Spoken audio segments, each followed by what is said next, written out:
too much of so-called wrong actions, you associate yourself tightly with the body.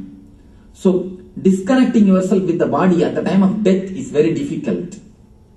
The man who lived continuously only on sensory pleasures, torturing others and swallowing everything, he cannot leave the body so easily when he is at the time of leaving the body. That pain, that suffering is what we call hell. That suffering only we call hell. When you live, if you live with full awareness and full consciousness, awareness and consciousness is such, it will just radiate joy, love and compassion. Just few days ago, I was in New Jersey. One of our New Jersey healer, an organizer, she actually attended our ASP. And she said, after the ASP, Swamiji, how many times I tried to eat non-veg, I am not able to. Not only one person, there are so many proofs. Here itself there are few sitting. You see, when you become more conscious, more aware, I have never given that as a rule. And one more thing, I never believe in rules. I don't give any rules. Even in my meditation camps, I don't give any rules. I don't say to the people, please don't eat non-veg, please become vegetarian. No, I never say that. I never made that rule. She just attended the meditation camp, that's all. And she said, earlier I can't eat without non-veg. Now I don't know what happened. I cannot put the non-veg into my mouth. The awareness and consciousness became so sharp. When you are conscious, your very being will start guiding you. There is no need for any law.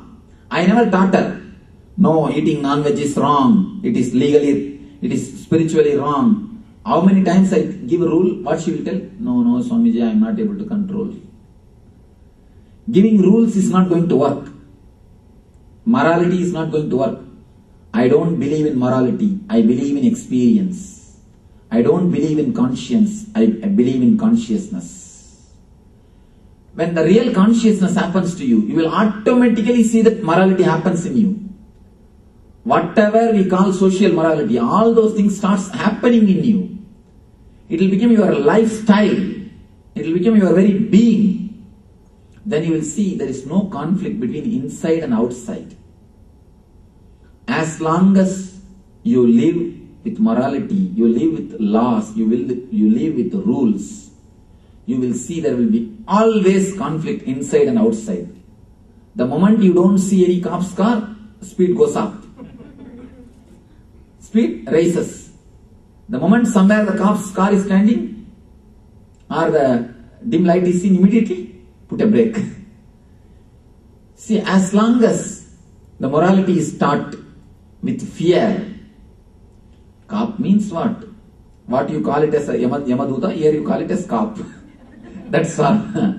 You call it in different terms there, you call it here different terms. Again, karma theory is in a way, a subtle way of social laws. They are trying to inject the social laws inside. The internal programming. You see, if it is force from outside, you call it social law. If it is programmed in your mind itself, from the very young age, you call it as karma theory.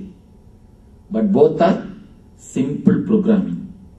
According to me, conscience is a poor substitute for your consciousness. Karma theory is a very poor substitute for meditation. It is time. We have played enough with these small toys.